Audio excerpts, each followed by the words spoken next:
We're going to describe the ultrasound machine right now. This is a Chattanooga ultrasound machine, and what we're going to do is we're going to go over the different settings, the ultrasound wand itself, the different controls that we have on the surface here, and how to set it up for different treatments. Okay, so we're going to be discussing the ultrasound machine here, and as we said before, this is a Chattanooga ultrasound machine. We're going to go over the different functions and settings and the different controls on the machine. First of all, you have your power switch that turns the machine on and off. So you'll make sure that your machine is turned on. You have your display, which will give you your time and your frequency settings. You have your time button over here, and this will help you increase or decrease the amount of time that you're going to set your treatment for. On this side, we have the intensity setting. This will increase the power of your ultrasound. You have your stop button, your pause button, and your start button. And all these buttons are similar to those on other machines. Some machines might have dials, but all their functions are pretty much the same. During treatment, we'll set our ultrasound machine to what we want, and we'll hit our start button to start our treatment. If at any time we need to stop the treatment, we can hit the pause button, and it will stop the treatment without changing the intensity settings or the time. And then we can continue and hit the start button again. When we're done with treatment, the machine will go off either because of the timer, or if we want to stop earlier, we can hit the stop button. Other controls on the machine, as you see this dial in the center, will give us changes in the type of ultrasound that we want. We have continuous ultrasound. We can hit this button to change the different wavelengths. This top button will give us either continuous or pulsed ultrasound, and as we learned earlier, we have different duty cycles of pulsed ultrasound. This is set at 10%. Then it goes to 20%, and then to 50%. You can see the reading out here, and then it will go back to continuous ultrasound. This will give us the different types of wavelengths, whether we want 1 megahertz, which is for deeper treatment, or if we want 3.3 megahertz, which is for more superficial treatment. We're going to set it for the 1.1 megahertz because we're going to be treating deeper tissue. This over here is a temperature control. It helps keep the ultrasound head from overheating. And this will give us a reading out in either watts per centimeter squared or watts themselves. Now remember, the watts is the amount of power that the ultrasound machine puts out. And that wattage, that amount of energy, is distributed across the ultrasound head. And depending on the size of the head, it will give you your watts per centimeter squared. So we take the amount of power that the ultrasound machine puts out, we divide it over the ultrasound head, and that will give us our reading of watts per centimeter square. And that's the important number that we want to look at. That's the one that we'll set depending on what type of condition we're treating. Okay? So the first thing we'll do is we'll set up our ultrasound time. In most cases, we're going to be treating between 4 and 8 minutes per area. So we'll set our ultrasound machine up. We'll lower this down to 4 minutes. And then we'll set the intensity of power up to where we want it. Now, depending on, once again, the condition, whether it's acute or chronic, or whether the area that we're treating is a thick area or thin, will determine the watts per centimeter square. So we'll increase the intensity. And we'll go up to about 1.5.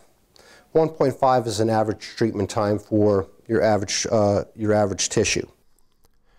Now, in order to determine what type of tissue we're going to be treating, let's imagine a tic-tac-toe chart. And across the top of this chart, we'll have in the middle box thin, and in the last box thick. And on the side, in the middle box, we're going to have acute and chronic in the lower box. And now we'll fill in the numbers to tell us what settings we're going to use for treatment. If we have an acute situation and it's thin tissue, and thin would be something like the wrist or the ankle, we're going to use a 0.5 to 1.0 setting. If it's an acute condition and it's thick tissue, such as the low back or the gluteal muscles or the thigh muscles, we'll use 1.0 to 1.5. If we have a chronic condition, and once again we have thin tissue such as the wrist or the ankle, we'll use 1.0 to 1.5. And thick tissue, such as the back muscles, in a chronic situation would be 1.5 to 2.0.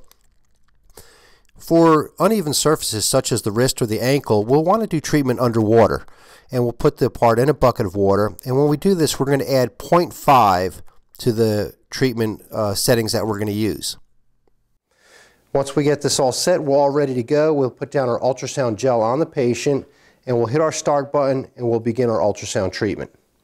When you hit the start button, you'll notice the timer will start to count down, and a lot of machines will have a light on the back of the ultrasound wand to let you know that it's on. When we're done with treatment, we can either stop, or the treatment will stop itself when the timing has gone down to 0.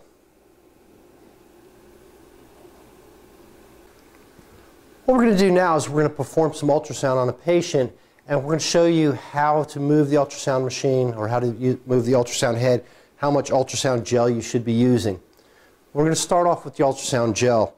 Ultrasound gel is one of the more important things. It's called the coupling agent, and it helps transmit the ultrasound sound waves from the ultrasound head into the patient itself. You always want to make sure you use enough of the ultrasound gel.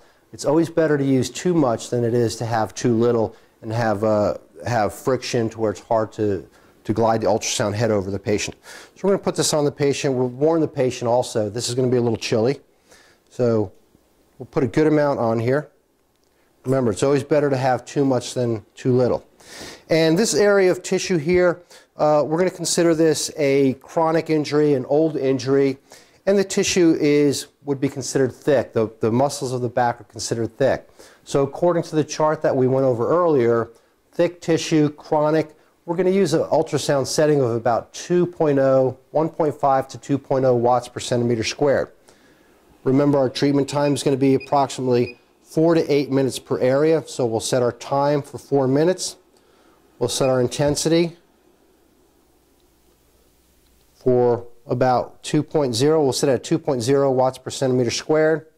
We'll have our ultrasound machine up for continuous at a 1.1 megahertz cycle, and that'll give us deeper penetration. So we're going to spread this ultrasound gel out a little bit, and we're going to hit our start button. Now, we want to make sure that we keep the ultrasound head moving. That's the most important thing. We're producing sound waves that go into the patient, and those sound waves disrupt when they hit two different types of tissue. It also creates friction, which causes a deep tissue micromassage, and that friction also creates heat buildup. So we want to keep the ultrasound head moving as to not burn the patient. The rate of movement of the ultrasound head is about 1 to 2 inches per second, and you want to move the ultrasound in a circular motion, overlapping each one about halfway, but make sure you keep it moving. If you move too fast, you don't give the ultrasound enough time to do its work and for some heat to generate. You can pull some of that gel back in the center here. Just keep it moving at about 1 to 2 inches per second, circular motion, and just continues to travel over the area that you're treating. Now remember, don't keep the ultrasound head stationary because you'll have heat build up and you could potentially burn the patient. We'll continue our treatment until the timer runs out or until we switch areas. If we're doing the entire spine and we're going to treat both sides of the spine, then what we do is when we come to the spine, we'll lift up, go to the other side, and start moving again. Lift up, go to the other side, and start moving again. You don't want to do ultrasound directly over the spine because you have bony prominence there, and once again, you increase the chance of burning the patient.